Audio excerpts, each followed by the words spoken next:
Hey all you cool cats and kittens. Today we're going to be talking about some Cold War culture.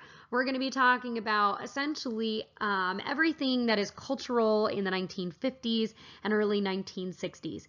Now I also want to let you guys know that there is a wonderful phenomenon at this time that is television and movies. And we have so many TV shows and movies and advertisements and things like that that I can show you that I haven't really had the opportunity to do in previous units. So anywhere that you see kind of the little YouTube symbol on this lesson, I'd like for you guys to just make sure that you guys, if you have time, click on some of those and watch them because they really just help add on to the information that I'm talking about. So let's go ahead and get started. So the first topic that we're going to talk about is known as the affluent society. Being affluent means that you have money, that you have wealth. And in general, in the 1950s, America was quite wealthy. So we start off with kind of what America looks like in this new sense of normalcy. And that is going to come out of conformity. Conformity being that everybody looks the same, acts the same, and thinks the same. This was a reaction to World War II, the horrible things that we had seen in that war, as well as the fears of communist infiltration that came from it.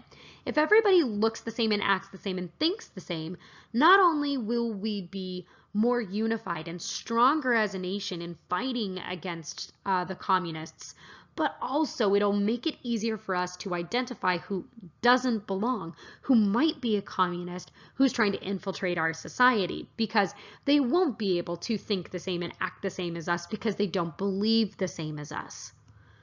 This is going to also be fostered by a new American dream. Now, early part of America, the American dream was getting to America, starting a life and being able to own a small plot of land that you could pass down to your children.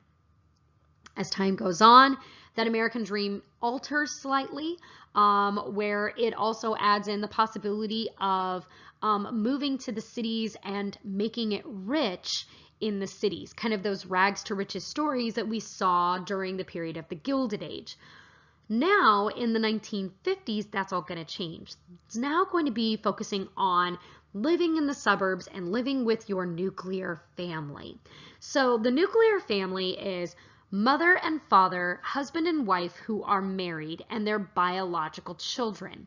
So the reason it's called a nuclear family is twofold. Number one, that we as a society are looking at everything nuclear, right? We are obsessed with the arms race and nuclear warfare. But also, think about the nucleus of an atom. It is what makes an atom. It is what defines the atom. And so we believe this is what defines America. This is what makes our country what it is this core part of our culture. And if the nuclear family is protected, if they are revered, if they are promoted, then that will make overall the country more affluent, more secure, and stronger overall. And so that is going to be part of this new American dream. The house in the suburbs with the white picket fence, husband and wife and the 2.5 kids, the Buick in the yard, the whole thing. However, this is not necessarily the reality. There are a lot of people that are not going to be able to accomplish this, whether it's because dad died in one of the various wars that we were fighting, or that there are going to be a few, not many, but a few divorces.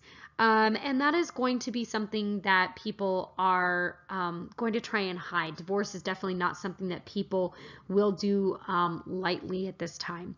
The other thing to consider is that it's not a reality for people who can't afford this middle class lifestyle. But overall, the country is going to be affluent. And what we see in the picture here is the sign of a lot of that influence is home ownership. So the reason that we have this general affluence is, first of all, the income is going to triple. That is partially due to an expanding economy that has to do with the military-industrial complex, so building all of those weapons for the Cold War. It is going to be because of a shift in demographics, basically that that people are going to be doing different kinds of jobs that tend to pay more, as well as the effects of the GI Bill. The GI Bill allowed for people to go to college, which allows for them to get higher paying jobs. The GI Bill allows for them to get home loans so that they can own a home rather than rent an apartment or rent a home. And it also allows for them to get the loans to have their own business, which again is going to help expand the economy. All of these things are going to build the general affluence that we see in America following World War II. Now, what does that 1950s workplace look like that is going to encourage this? Well, first of all, we're shifting from blue collar to white collar work. When I'm talking about blue collar, I'm talking about manufacturing. I'm talking about physical manual labor, which is what America generally has been. We were a country of farmers, and then we became a country of industrial factory workers during the period of the Industrial Revolution and the Gilded Age. Now, that's not what we do. We are not going to be a country where we're making things. We're going to be shifting to what we call the service sector, where we're selling ideas and services. And those are jobs that are generally in an office, and they are generally jobs that require more education and thus offer higher pay. Now, that's really good for the country's overall affluence. We're also going to see this expand because of the explosion of chain stores and franchises. So you guys know a chain store. It is something where you are going to see multiples of the same store. Why is there judgment already on what you're doing? There isn't, but I'm anticipating. Hey, bitches, I'm back! This is my best.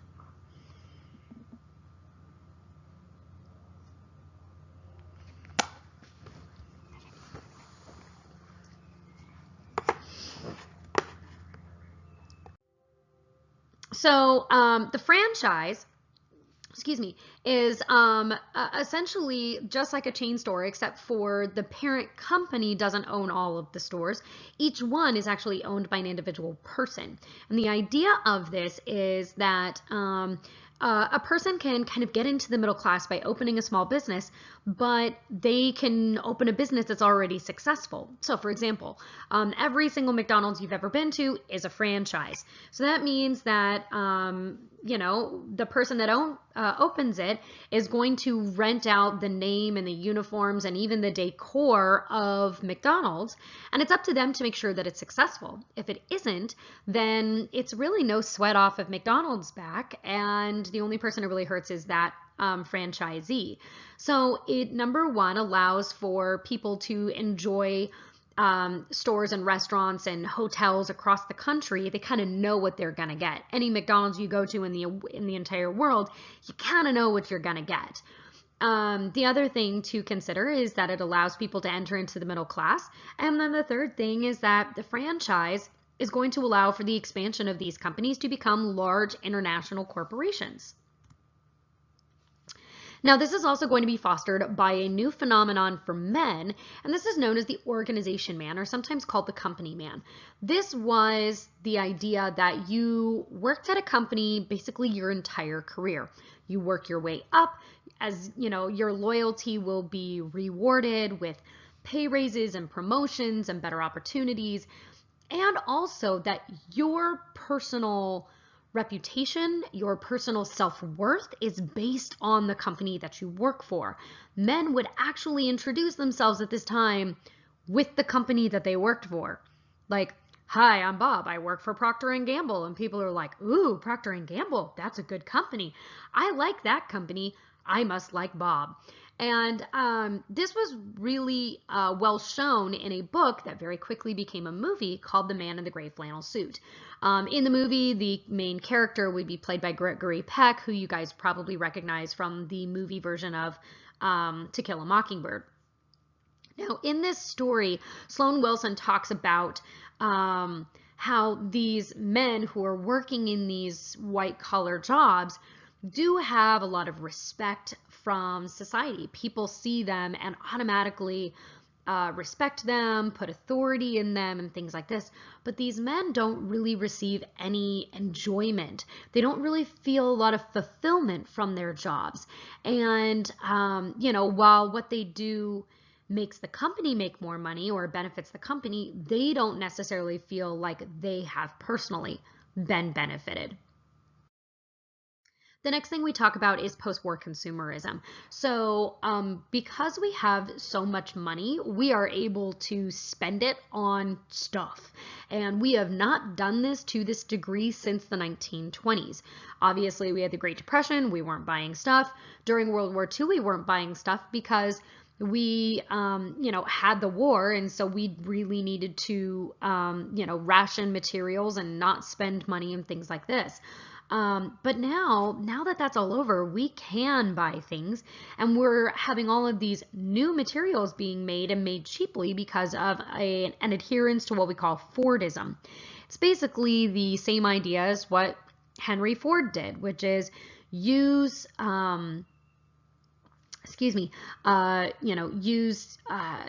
the ideals of the assembly line in order to make products cheaper, to make them faster, and to expand your business. So there's more and more stuff on the shelves every single day, and you didn't really have that in previous generations. And then finally, we have a phenomenon that's known as keeping up with the Joneses. This phenomenon is the idea that you have to prove that you belong by having what your neighbors have, by ensuring that if your neighbor gets a new car, you get a new car. If your neighbor gets a new washing machine, you get a new washing machine. And so you always need to kind of keep up with the Joneses. And so that's part of the reason also why everybody was buying all of this stuff. Now, what does this look like in the 1950s and 60s as being different from what we've seen in previous generations?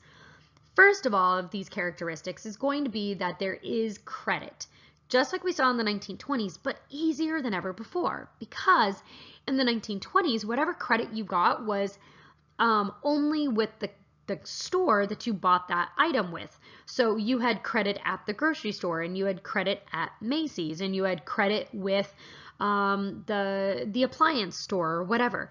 Every single store that you went to had their credit at their store. But now in the 1950s, we have the introduction of the very first credit card that allows you to get credit no matter where you go. And so you can use this credit card to, for the very first one, the Diners Club card, to go out to dinner and to put that meal on credit. Now, this was really mainly meant for businessmen who were taking clients out for meals, but it was still revolutionary because of how successful it was, that suddenly people wanted to have credit that was useful everywhere, not just with one particular store or company. Another thing that we see, and I kind of already talked about, was the technology boom, but that there is going to be so many of these new products that are focused on convenience items. We're going to have new refrigerators, new freezers, new dishwashers, new vacuum cleaners, and things that are supposed to make your life easier. That way you have more free time, and with that you're able to enjoy yourself more. And then finally, these are all going to be influenced by advertising, which we've seen before, but we never had television advertising before.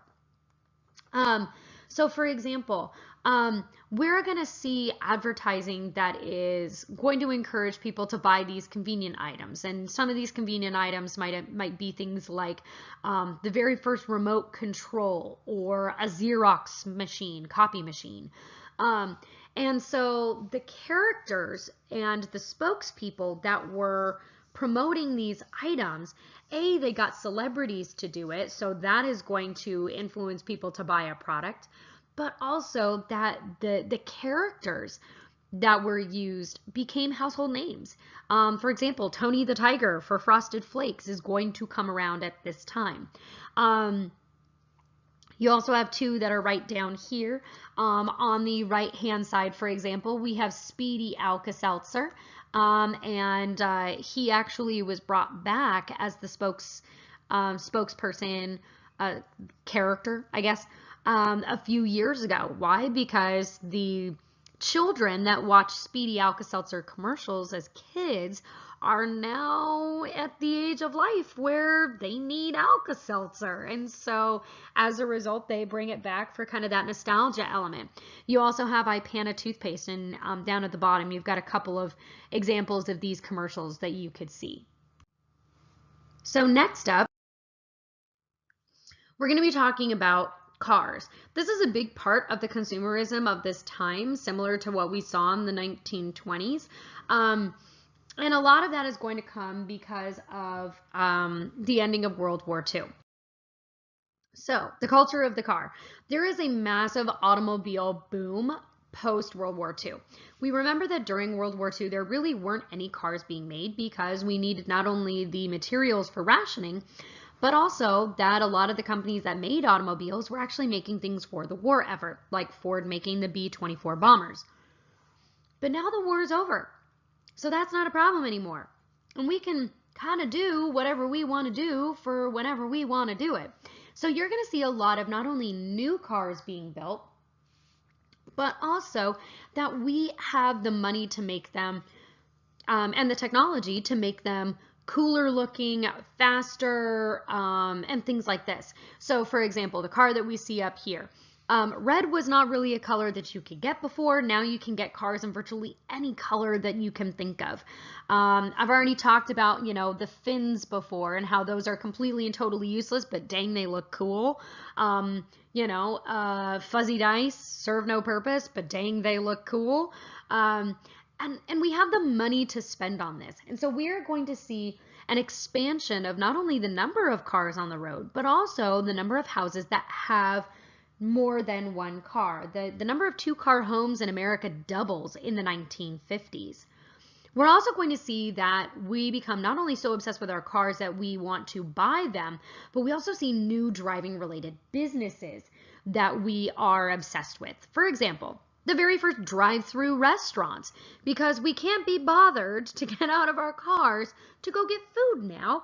We now not only want to be able to get it and go, we're also going to develop these restaurants where we can park outside, order from our car, and then have somebody bring it to our car, and we will eat it in our car, a la what you guys would see at Sonic. These, car hop places were wildly popular, and it shows us, again, just how much we're obsessed with our cars. Another thing is that more Americans are going to be traveling across the country, and so they're going to need to have places to go to that they recognize. So this goes back to those franchises where there's going to be McDonald's across the country because you'll always know what you're going to get. Or there's going to be these franchise and chain store hotels like Howard Johnson's or Motel 6. Those are both going to come out during this time because people are going to want to drive. They want to spend time in their cars. Now, prior to this, the only way to get across America was along Route 66. Route 66 was the main highway thoroughfare across the country.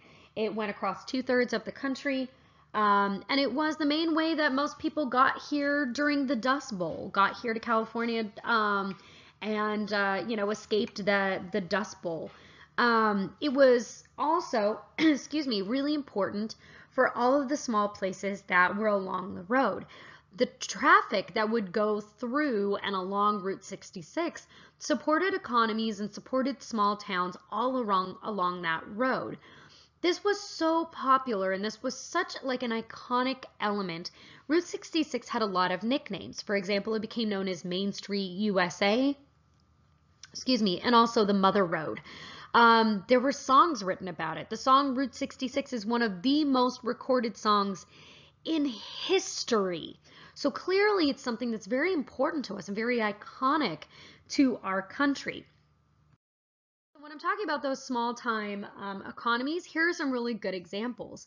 You're going to see individuals and cities creating things along Route 66 that will encourage people to stop in their town as people move from east to west or vice versa. So for example, you had the very first Park-In theater in Carthage, Missouri. You're going to have those psychedelic looking cars in Amarillo, Texas that people can just stop and go look at. Flagstaff, Arizona really got in on it. They not only had this massive Paul Bunyan, which was the kind of like to point out where there was a tire shop, but they also had the Wigwam Motel right here, where you could stay in your own little personal teepee. And then here in Shamrock, Texas, this place was really important because it was the last like auto body and maintenance place for a really long time, like 100 miles or something. So if you needed a tune up, that was the place to stay. And then they had the little cafe that was right next to it, where you could get a bite to eat while you were waiting.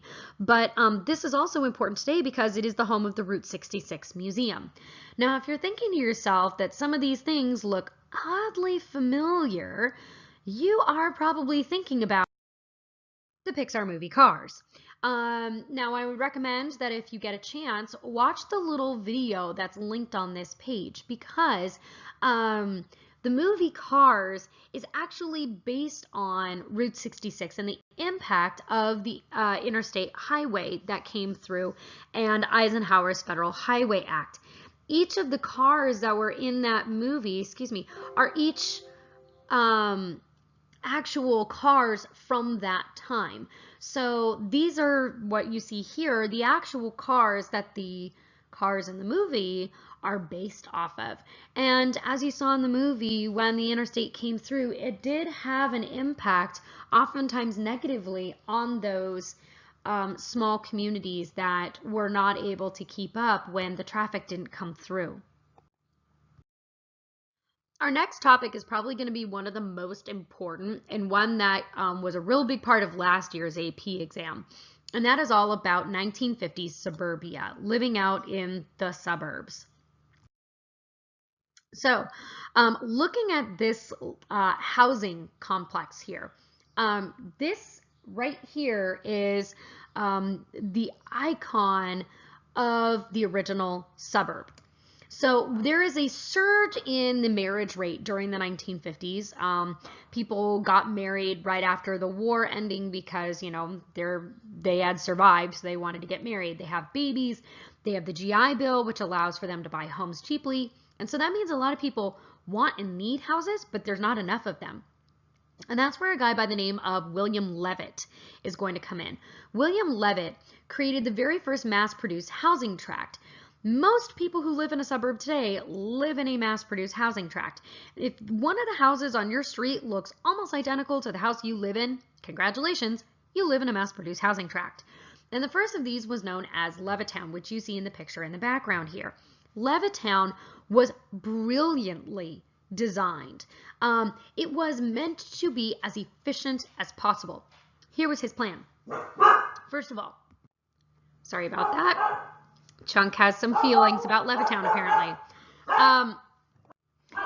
So the plan was that there were going to be no three-way stops or four-way stops because nobody ever knows what to do at a four-way stop and it wastes time. So everything was a T intersection so that everybody knew who had the right of way.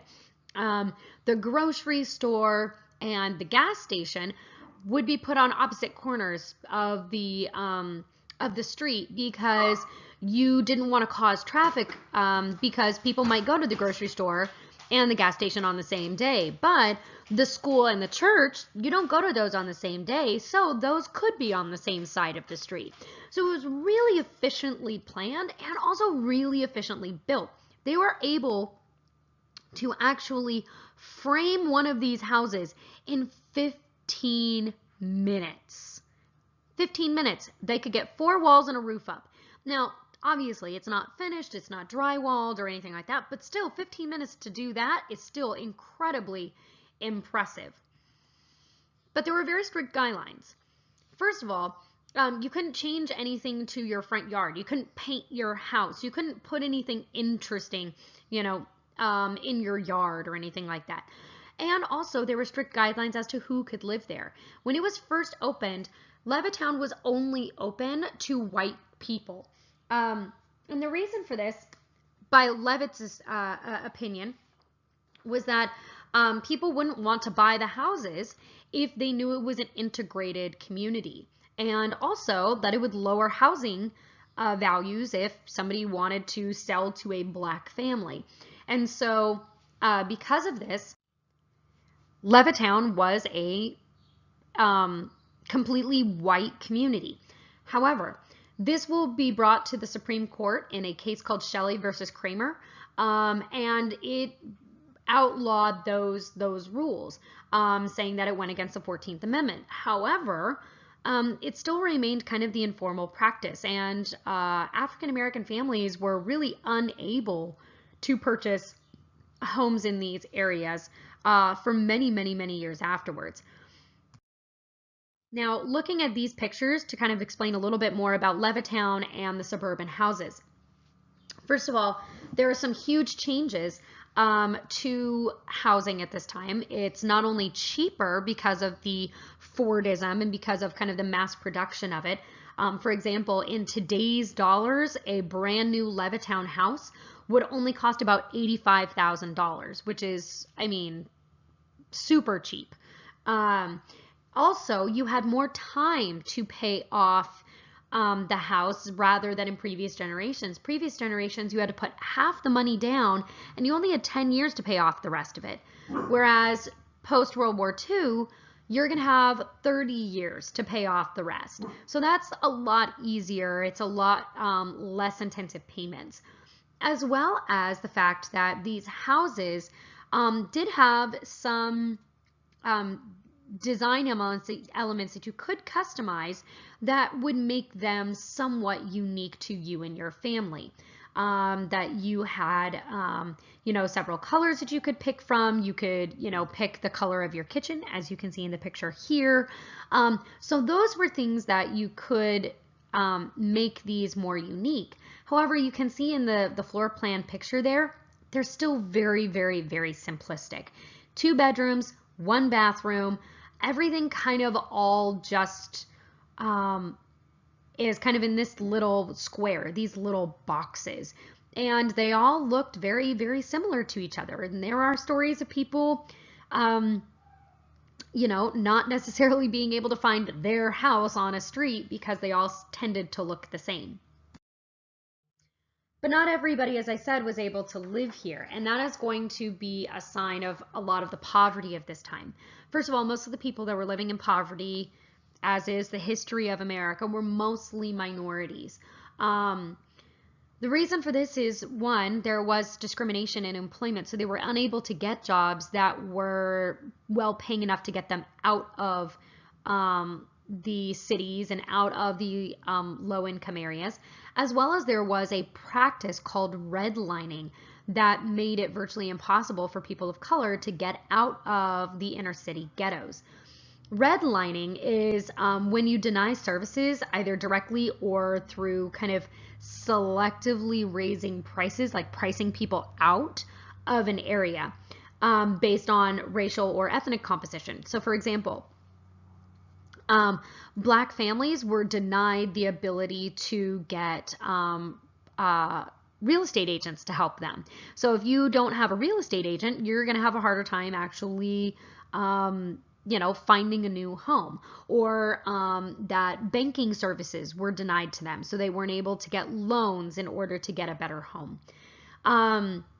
Excuse me. The other thing that we see is a phenomenon called white flight. White flight is when white people move out of an area very quickly.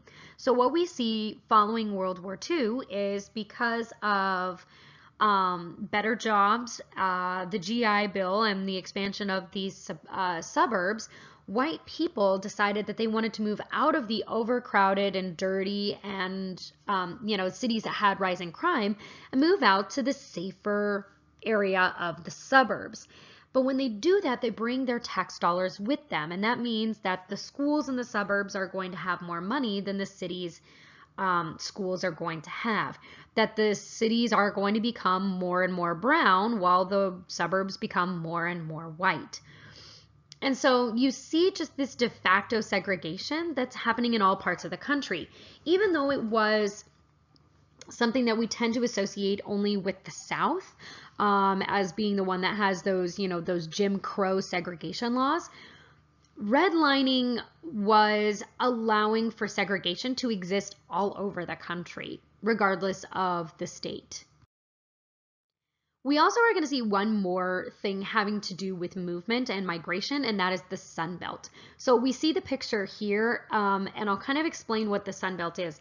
Basically, it's the area of the South and West that has a lot of sunshine. And so this area right here, people are going to move to in large numbers because it has a generally mild climate. There's lots of open space. So you can have bigger houses. You can have more space between houses, more jobs, and businesses open. Now, this is going to happen because of World War II. In one case, for example, a lot of the industrial centers that were building all of the planes and tanks and things like that for World War II were in many of these Sunbelt areas because there was room to build these factories. There weren't as many people living there yet, and so therefore, when they do build those factories, it encourages migration to those cities. The other thing that we're going to see is that when people move to these places with open spaces and these new jobs and the mild climate, it's going to have some impacts. First of all, the electoral shifts. The states up here, like in New England, and in kind of what we would call the Rust Belt, which is kind of that old Northwest area, that was that kind of industrial center, they're going to be losing population as people start moving westward. And so that's going to mean that those electoral votes are also going to move westward.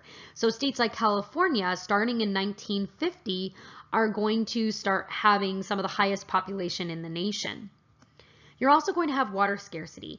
We already know that California has drought issues, but when you add all these people in and their lawns and all that other stuff, it does lead to more water scarcity. And so there's going to have to be some changes to the environment, such as the building of dams, in order for there to be enough water for everybody.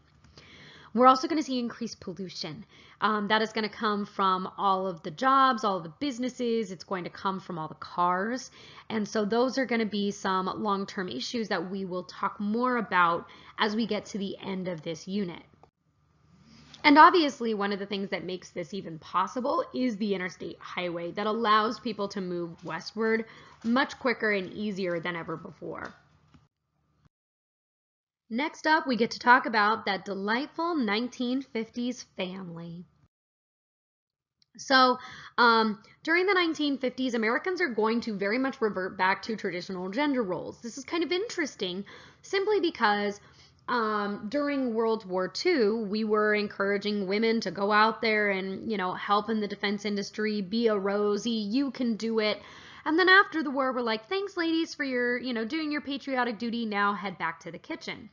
And this idea of these traditional gender roles of, the man being the head of the household, the breadwinner, the, you see that like father knows best. You see these things reiterated through television and advertising.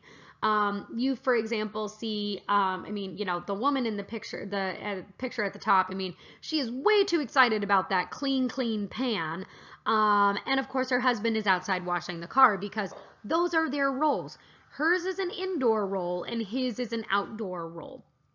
We're going backwards to that 1800s Gilded Age separate spheres ideology. I also recommend that you guys watch the little videos that are here because the one on the left will show you Donna Reed as she is the title character of her own television show. But the introduction of that show essentially shows her in a very subservient role. And then the second one is an advertisement for Xerox that is, well, let's just say that it would not really be good for today's audiences. They would not accept that as an appropriate or acceptable depiction of women. The next thing we have is the baby boom. So following World War II, about 9 months after the end of the war, a whole bunch of babies were born. I'll let you guys put 2 and 2 together on that one. The marriage rate soared at this time. People got married, and they were getting married a lot younger than we had seen in a really long time. In fact, the marriage age for men is going to drop to 23, and the marriage age for women is 20. So that means that there are a whole lot of 17 and 18 and 19-year-old women getting married and also having babies. The divorce rate is going to drop dramatically, and that is largely due to that ideal at this time where, divorce is taboo and kind of a societal pariah if you do get divorced. So the baby boom, as we know it, is going to take place for over about 20 years. And during this period of time, there were over 77 million babies being born. So many babies. So many babies. This is going to have a huge impact on the country. Not only does it, yes, increase our population, but every new stage that those babies reach, we now have new issues that we have to deal with that we haven't had to deal with before. When they get to be, the age of school age, we're going to need schools for them to attend because there just weren't enough. When they get to be the age where they're going to be getting jobs, we need more jobs available because there just aren't enough. Now the baby boomers are getting to retirement age, and we're realizing that that's going to create a whole new set of problems because they are just such a large generation. Now, one of the things that's going to help these very young mothers is going to be a book called The Common Sense Book of Baby and Child Care that was written by Dr. Benjamin Spock. Not the one that you're thinking of from Star Trek. Sorry, guys. This book actually helps these young and scared mothers feel more prepared with dealing with raising a child. He was basically telling them, look, you know more about this than you think you do. And it was wildly popular, and it was kind of the go-to book for every pregnant woman at this time. Now, if you were a kid growing up in the 1950s, things were pretty awesome for you because, like I said, the baby boom led to this new focus on children. We started doing things that were specifically for the entertainment and the benefit of children. Prior to this, little kids were to be seen and not heard. Kids were basically being trained to be miniature adults from an incredibly young age. But in the 1950s, we slowed that way down and we allowed them to enjoy their childhood.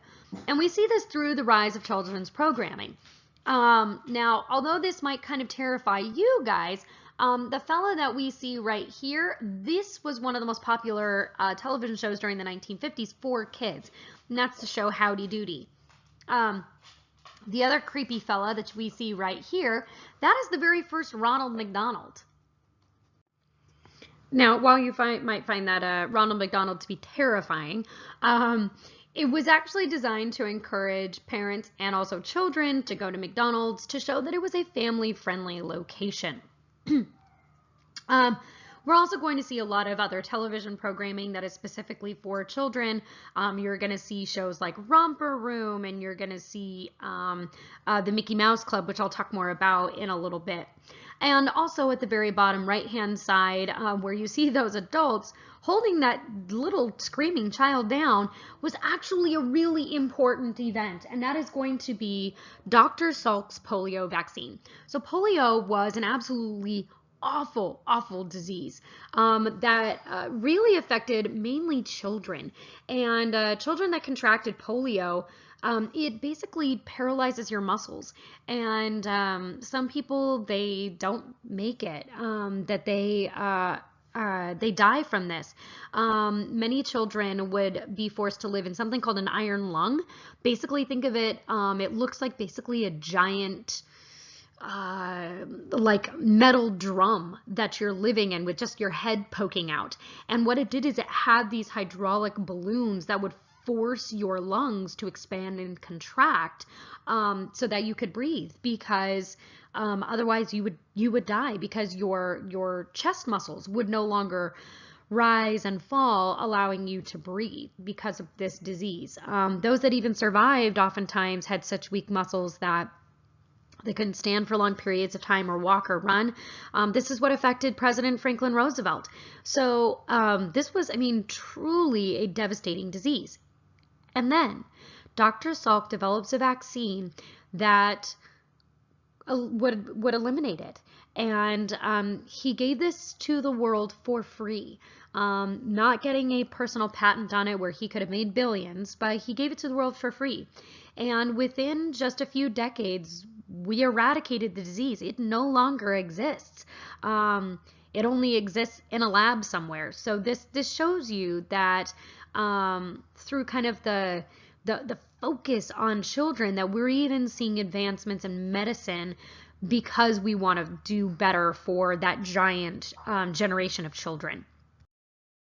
So you don't need to write these down, but these are just some of the toys that come out in the 50s. A lot of these, one of the things I want to point out, they're made out of plastic, a brand new product that had really just started to come out during the 1940s.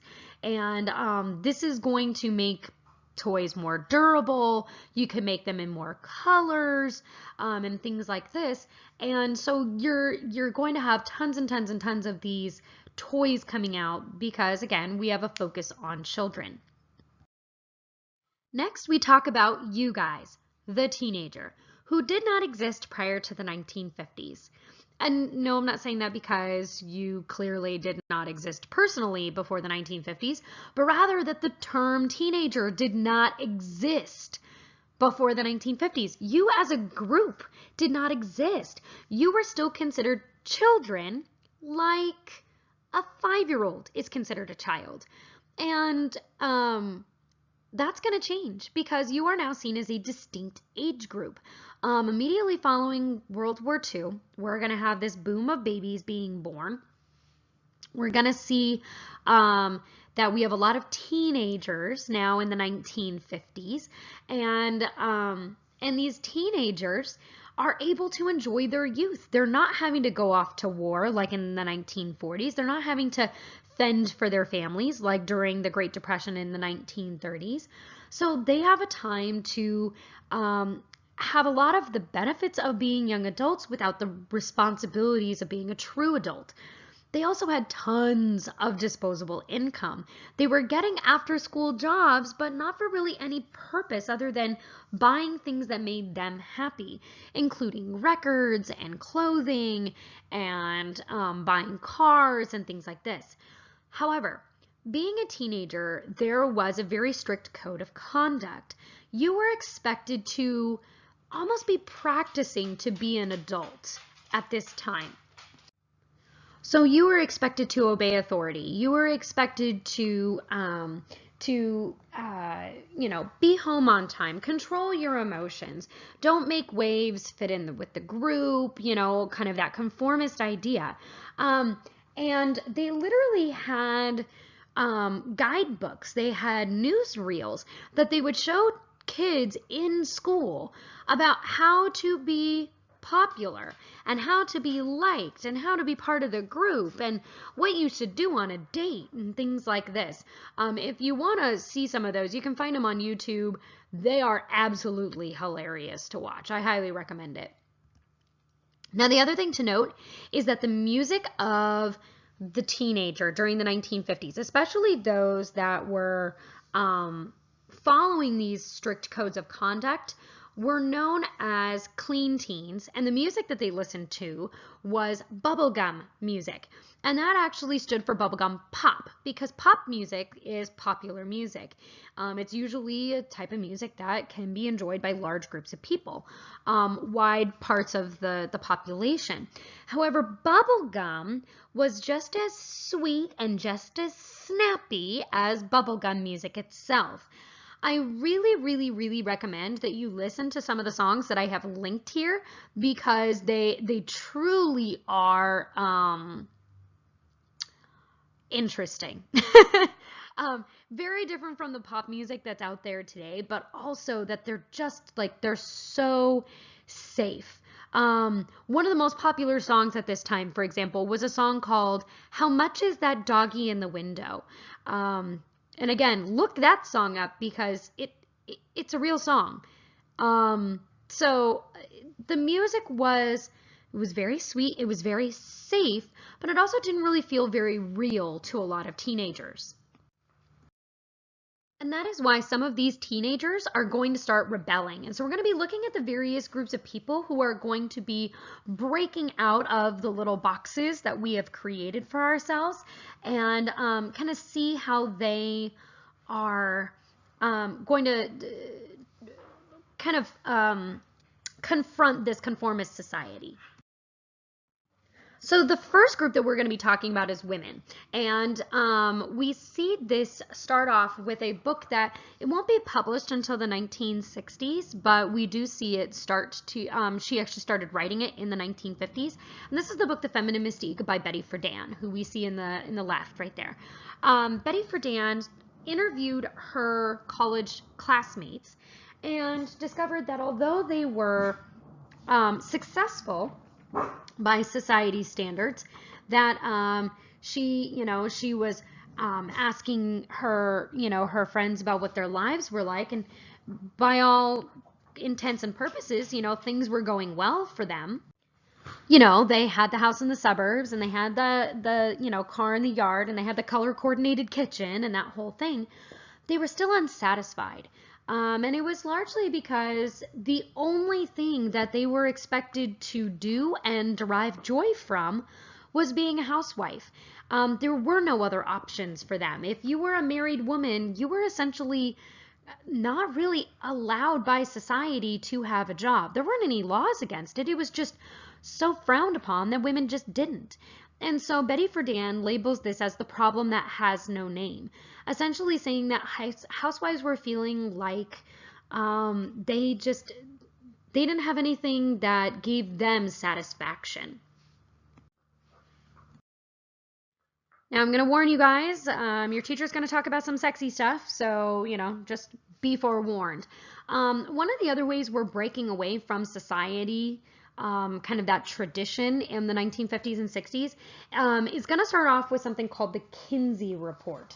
So the Kinsey Report was put together by Dr. Kinsey, and in this he was talking about subjects surrounding sexuality for both men and women.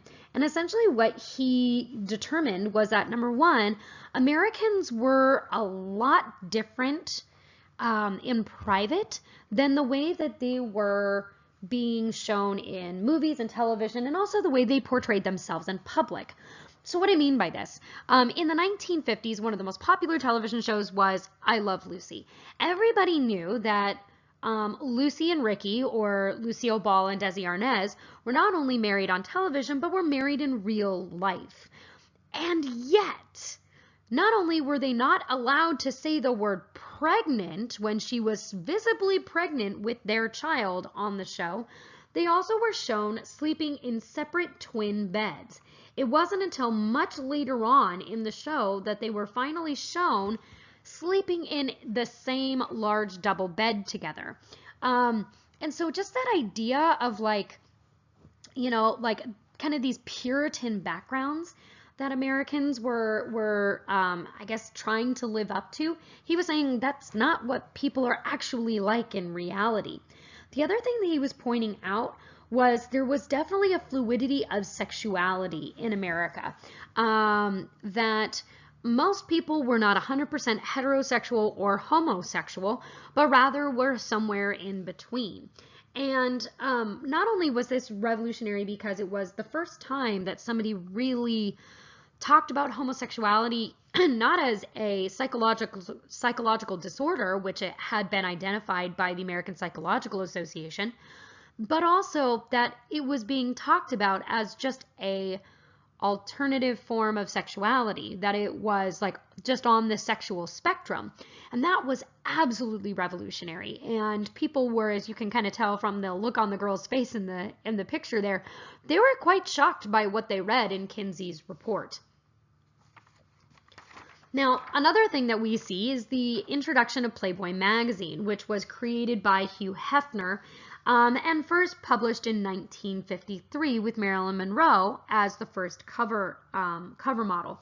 She was also the first centerfold.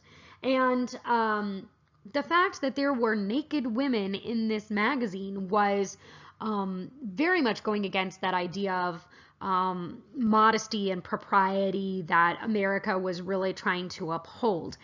The other thing to point out about this is that Playboy did try and identify itself as a quote-unquote gentleman's magazine, having articles in there on everything from automobiles to politics to fashion, but still the kind of thing that, you know, men would always say, like, oh, I read it for the articles.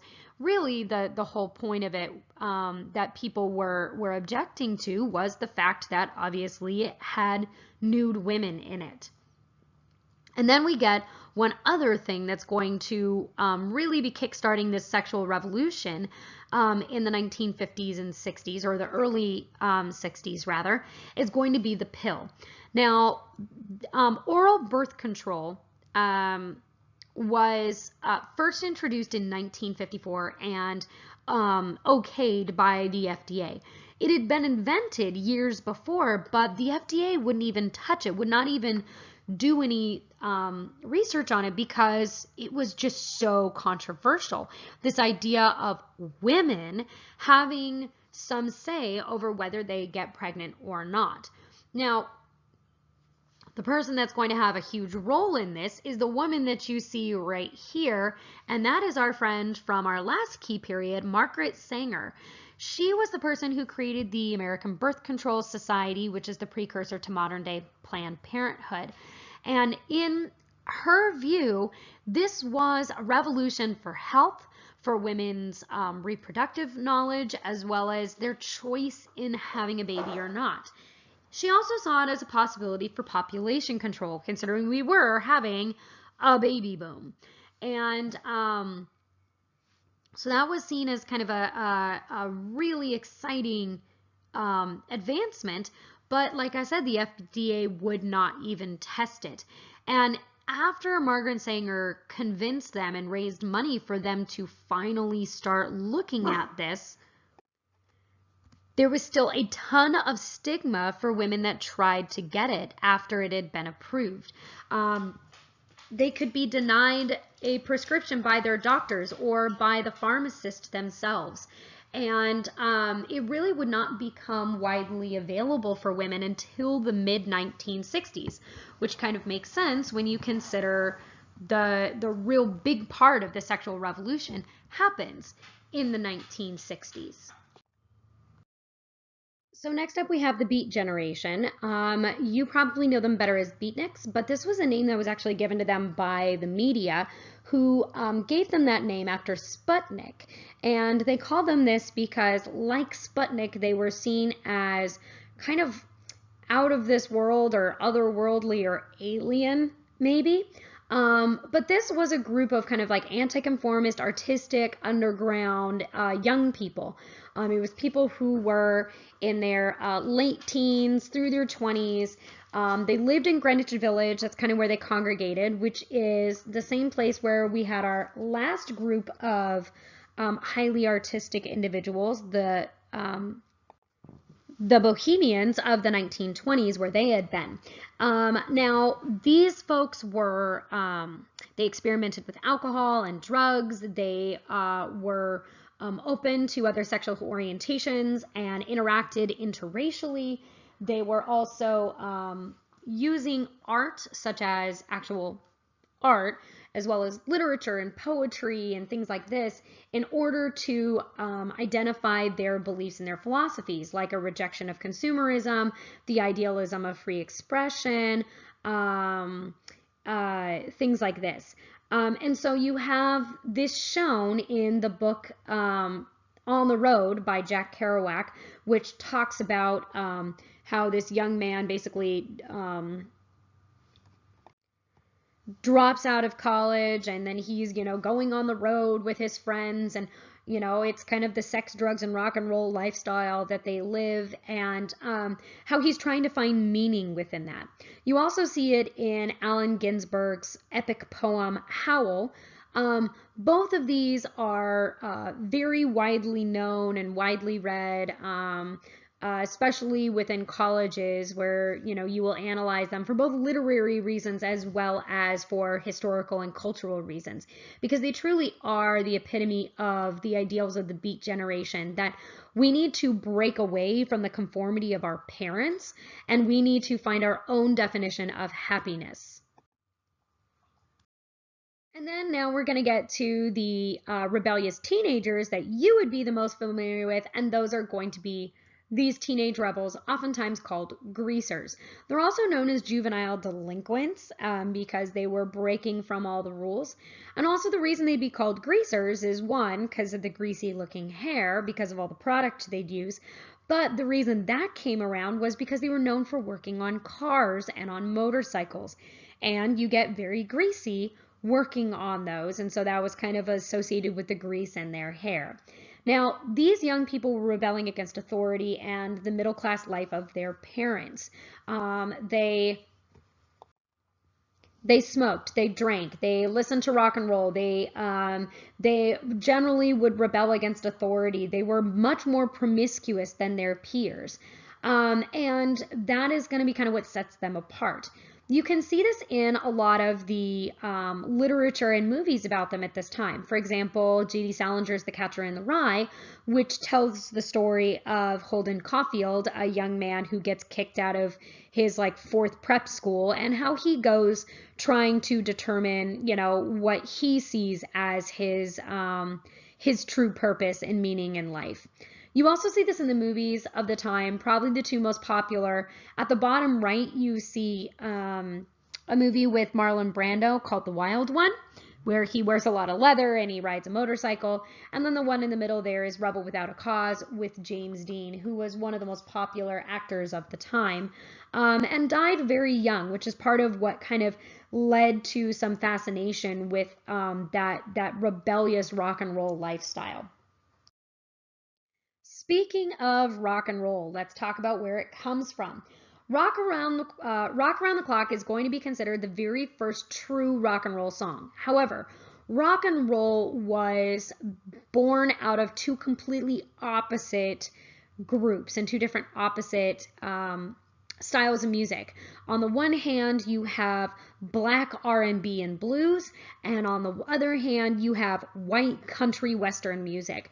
Those two styles came together and became rock and roll.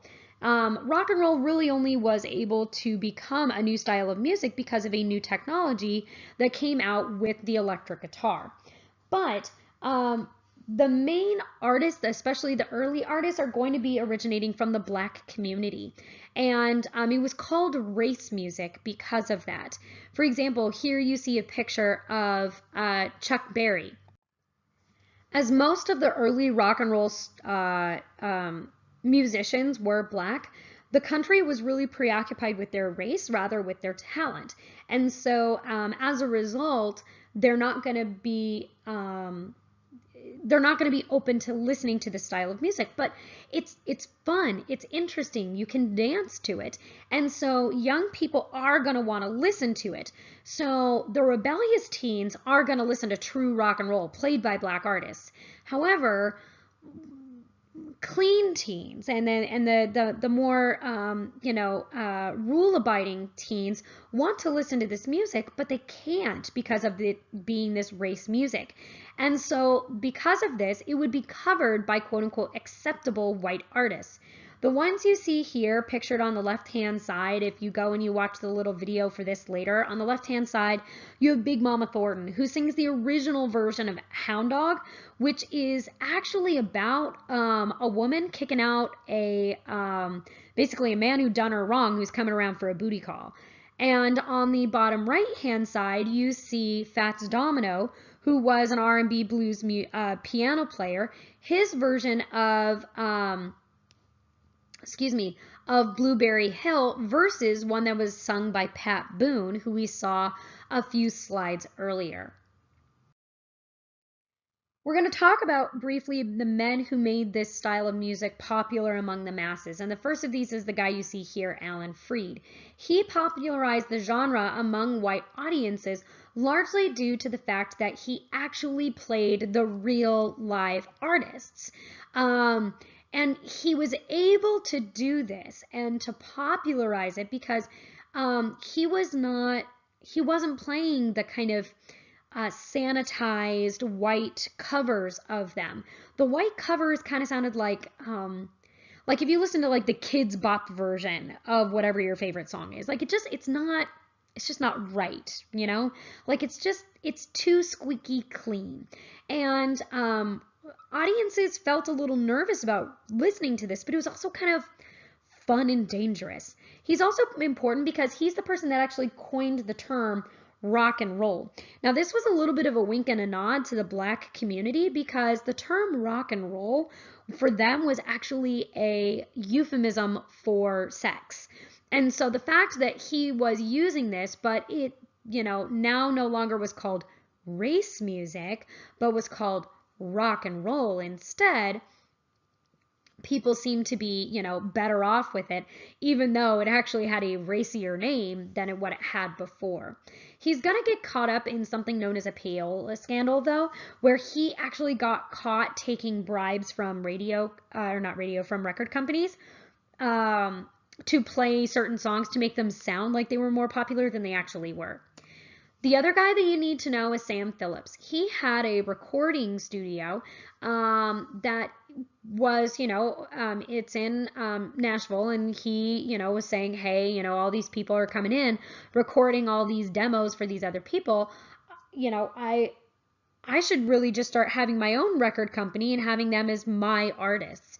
And he is going to be responsible for the careers of some of the biggest early superstars in rock and roll, including Jerry Lee Lewis, Roy Orbison, and Johnny Cash. Those stars are going to take a lot of this black rock and roll, and they're going to definitely have more of that country western element to it, but it is still going to be more true to what rock and roll truly was. But then one day, his secretary records a young man that totally impressed her.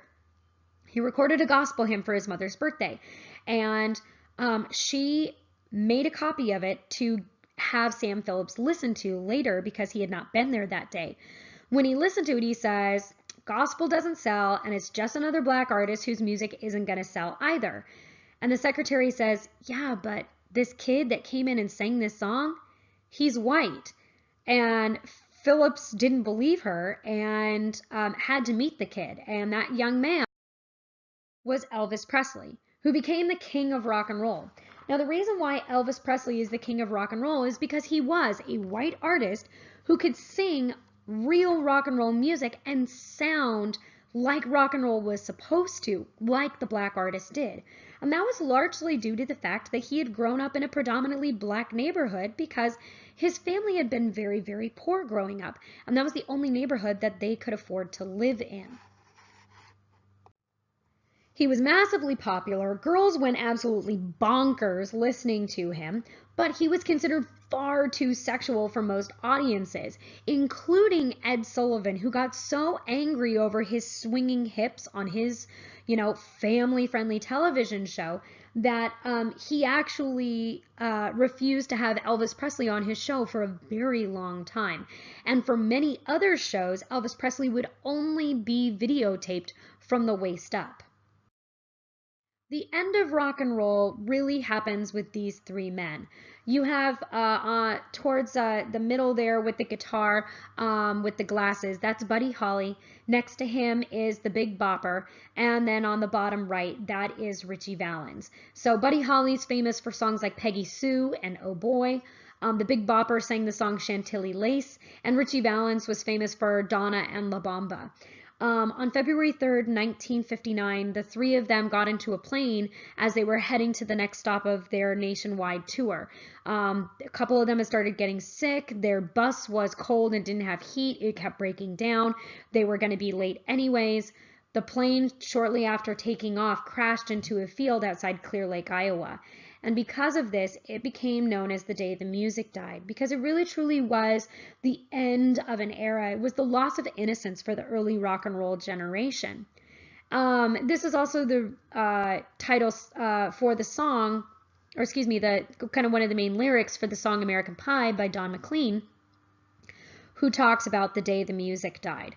But there is one small, I guess, glimmer of hope, or a small silver lining in this. When these three men died, and they died so suddenly, it left a huge vacuum in American rock and roll music.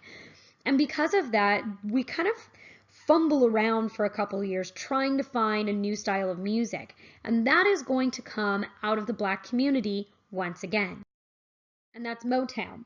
Motown stands for Motor Town, so Motor Town, and that is actually the city of Detroit. It's known as Motor City or Motor Town because that's where most cars were being built.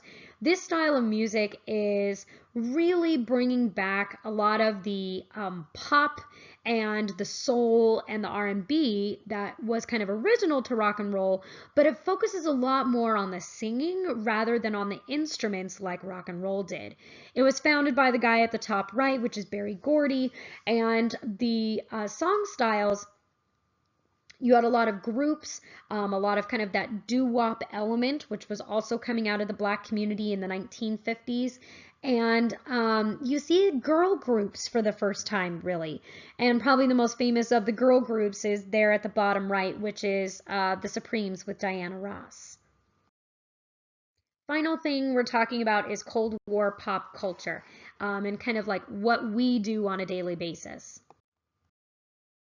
So first thing we're going to talk about is actual art, and the art you see in the background here, though it looks like a bunch of drips and dribbles, was actually done on purpose by the man you see in the picture here, and that is Jackson Pollock. This is kind of the beginning of America's modern art, and it was very controversial because it doesn't look like traditional art, but those colors are supposed to give you a sense of emotion as well as be open to some interpretation for each individual viewer.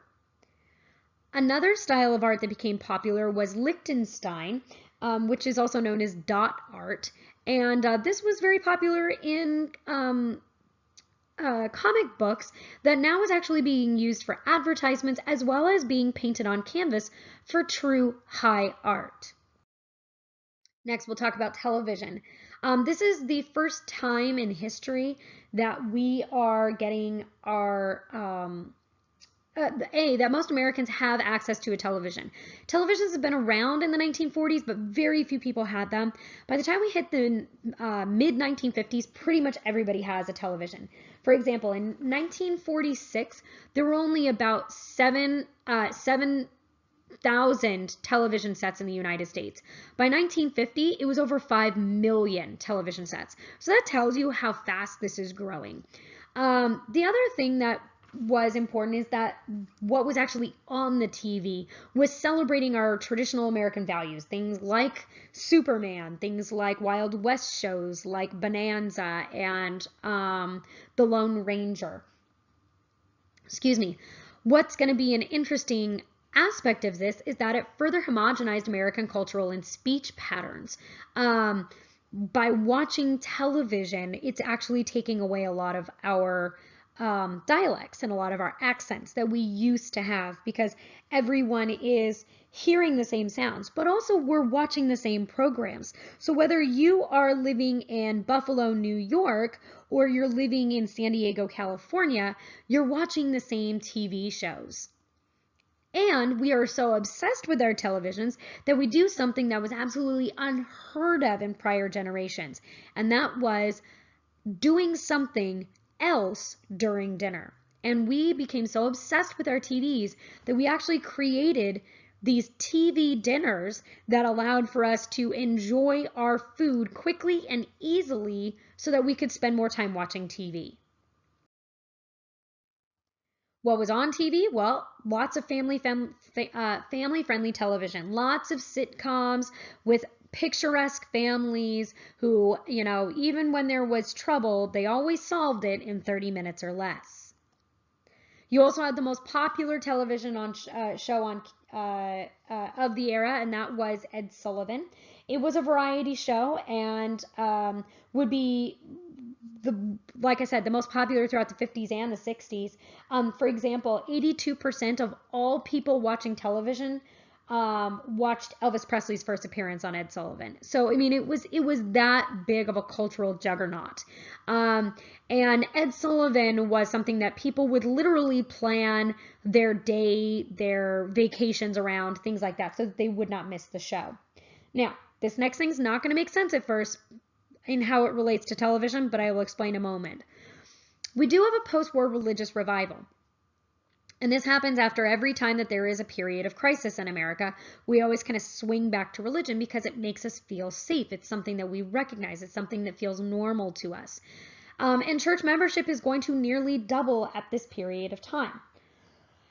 They're going to be focusing on tradition, on conformity, on supporting America. But the other thing that they're going to do is they're going to use this as a way to define us against the godless communists, because under communism there is no religion because it divides people. And so to show that, we are not the godless communists, that we are, that God is on our side, we are going to start going to church. We add the words "under God" to our Pledge of Allegiance. But not everybody can always get to church, but also there may not be a church that they really particularly like nearby. So they're going to be able to do something for the very first time ever, and that is watch it on television. And these televangelists, are going to be preaching with video cameras on them.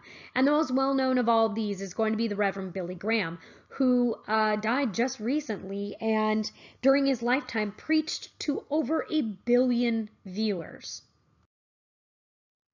Next thing for television is something that is especially for you guys as young people, and that was the show American Bandstand. It was a music and dance show for teenagers that was hosted by Dick Clark, who you see in the top right.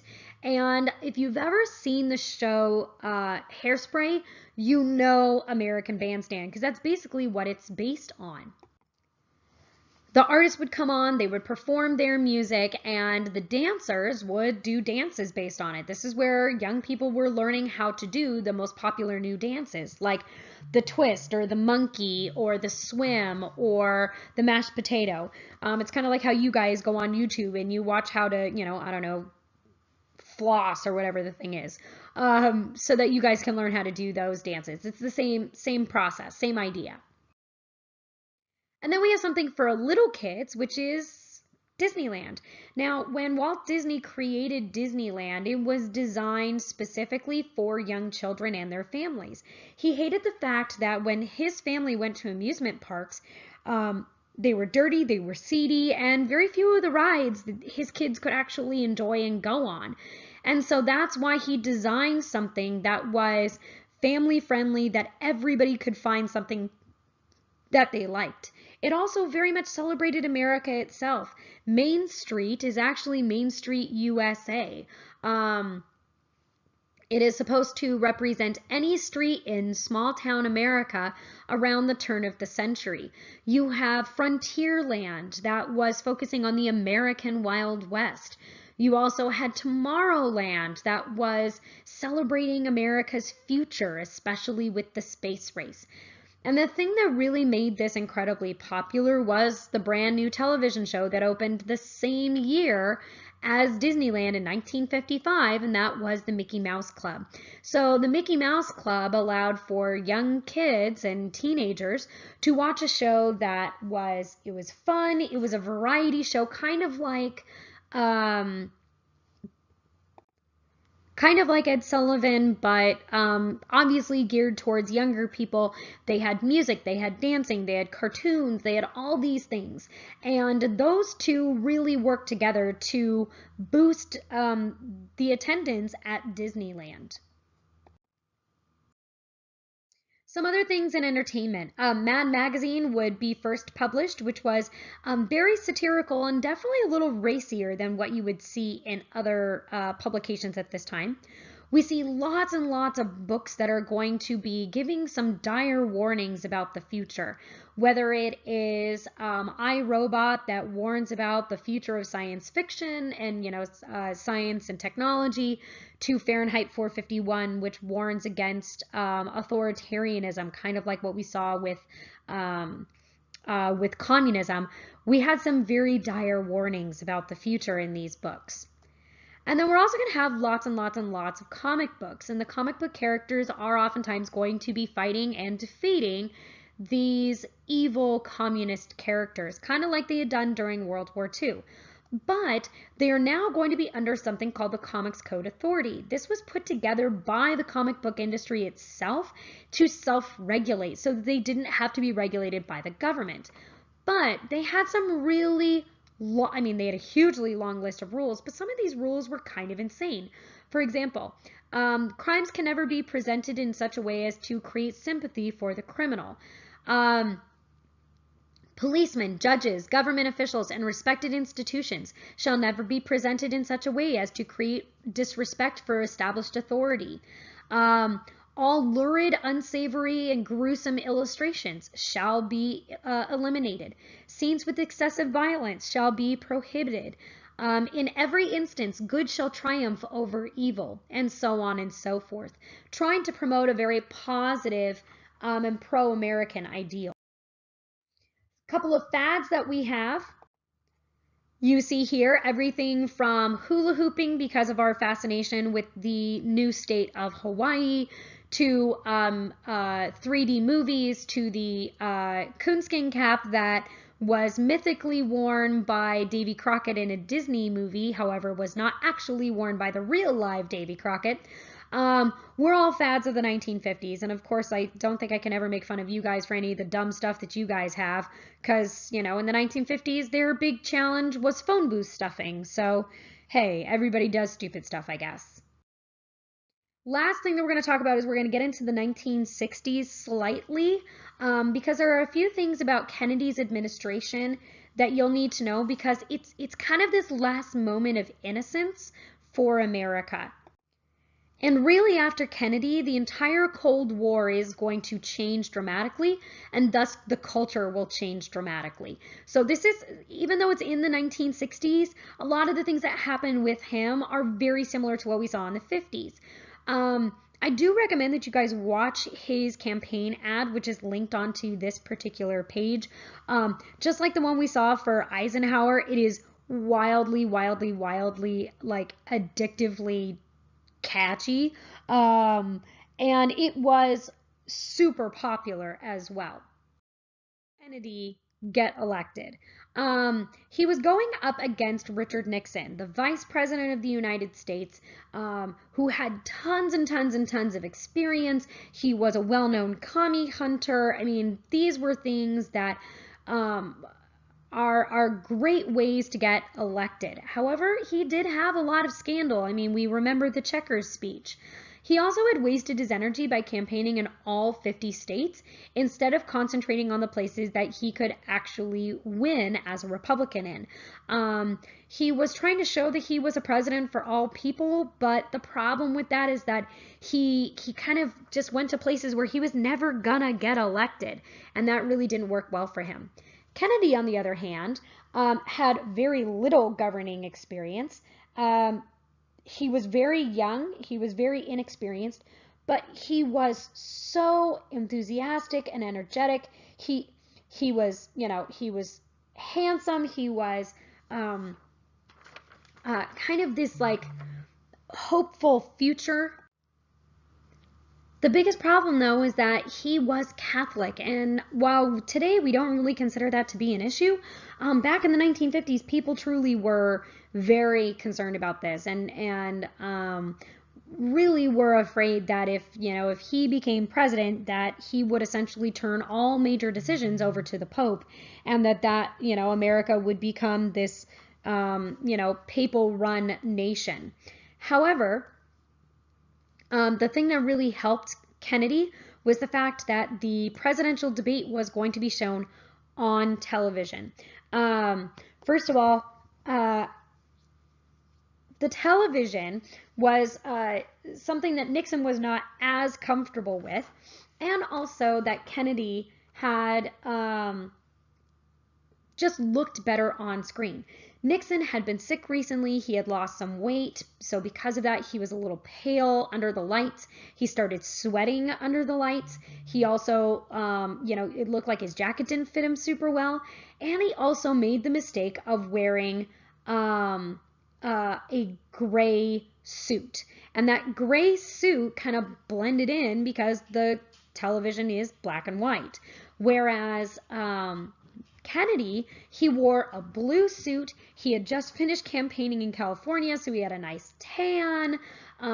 He had rested and prepared extensively before it, so he looked fresh, he looked confident, he looked relaxed, and so following this, those that had listened to the debate on the radio said that Nixon had won, claiming, that his experience really showed through in that debate.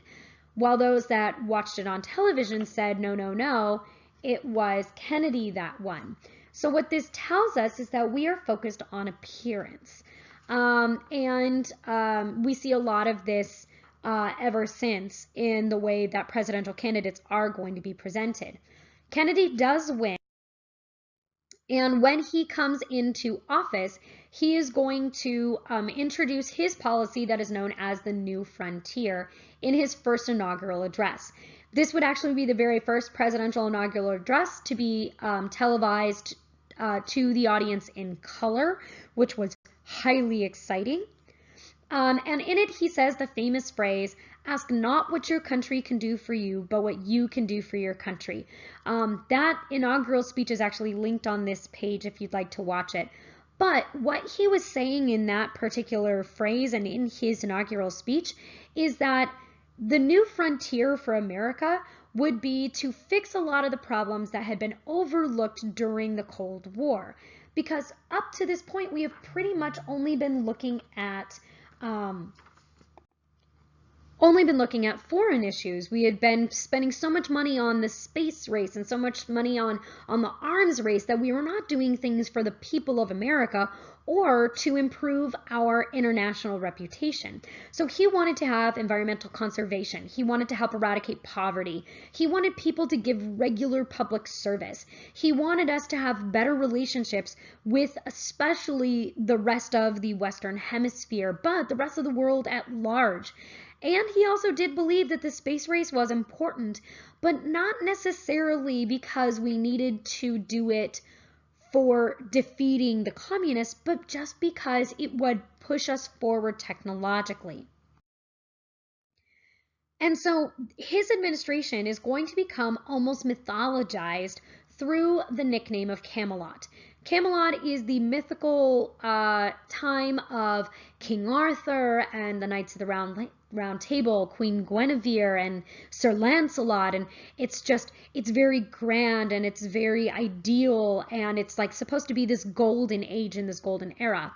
Well, it also happens that in the year 1960 there was also the creation of a musical called Camelot that was all about King Arthur in that whole time frame. So we took that idea and we applied it to President Kennedy and his family. They were young, they were glamorous. This seemed like a golden age for America. We were extremely hopeful under Kennedy's administration that things were going to be better than they had been before. One of the things that he does as soon as he gets into office is he's going to create something called the Presidential Commission on the Status of Women. This was actually a campaign promise that he made to our school's namesake, Eleanor Roosevelt. He wanted her approval. He wanted her endorsement, and because she was the most well-known and probably well-respected Democrat at the time. And she said, look, there's one big thing that you've been overlooking, and that is women and the discrimination against them in America. And she says, if you make sure that you make that one of your primary objectives, I will go ahead and I will endorse you. And so he creates this commission to investigate, the status of women in America, and he names her as its chairperson. And you'll never expect this, but they found out, guess what? Girls weren't being treated equally to boys, which we will talk way more about later on in this unit. Another thing that he does, and this kind of goes along with his idea of public service, is he creates the Peace Corps. The Peace Corps is going to encourage young people, those just out of high school and those just out of college, to go to third world countries to help them with their local economies, with starting businesses, with helping eradicate poverty in those third world countries.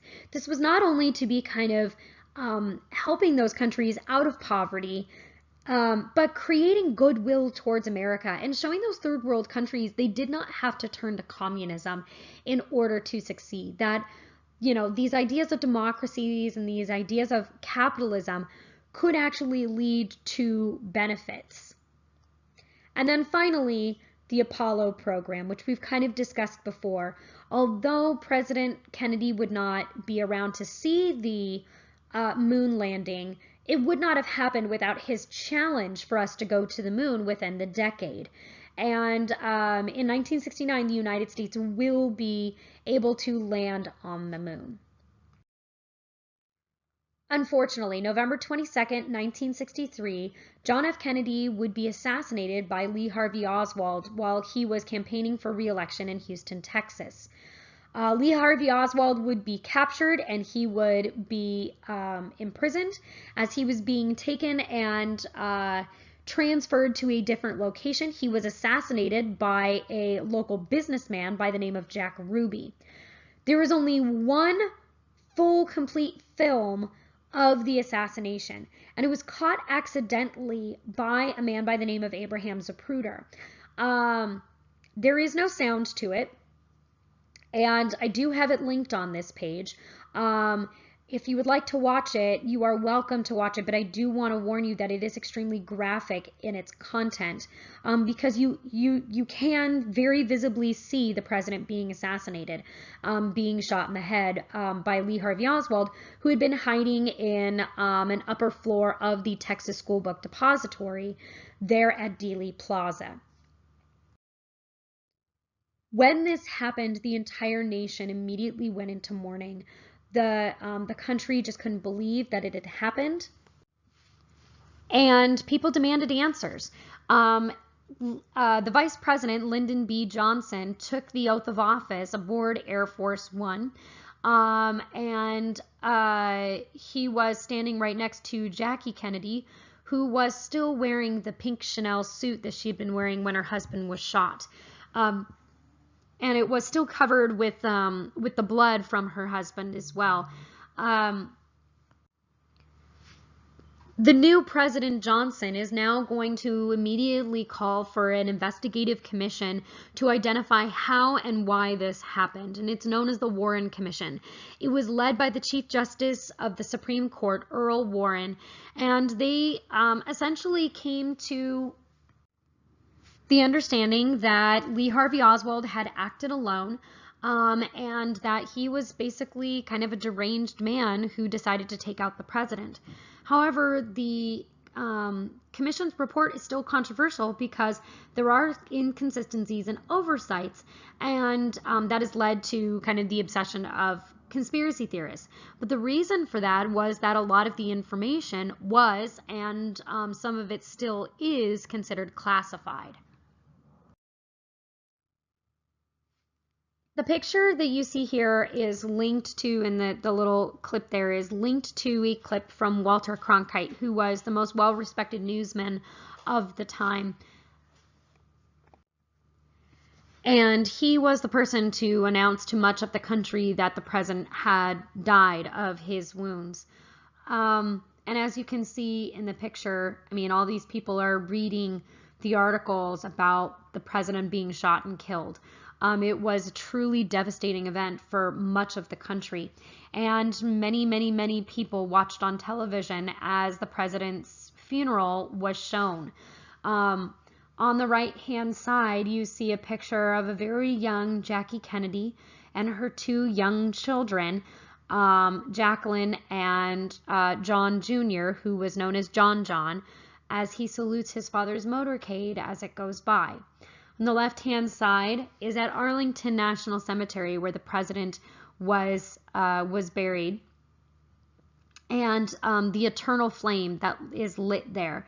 And this is to signify the hope that JFK brought to the country. With this, we will see the beginning of over a decade of intense turmoil within the country. It will be the height of the civil rights movement. It will be the beginning of the Vietnam War, and we will see the country start to turn in upon itself because of political scandals and scandals within society that we have not really experienced up to this point. It's kind of the end of an era of innocence. And so that is where we are going to end for today.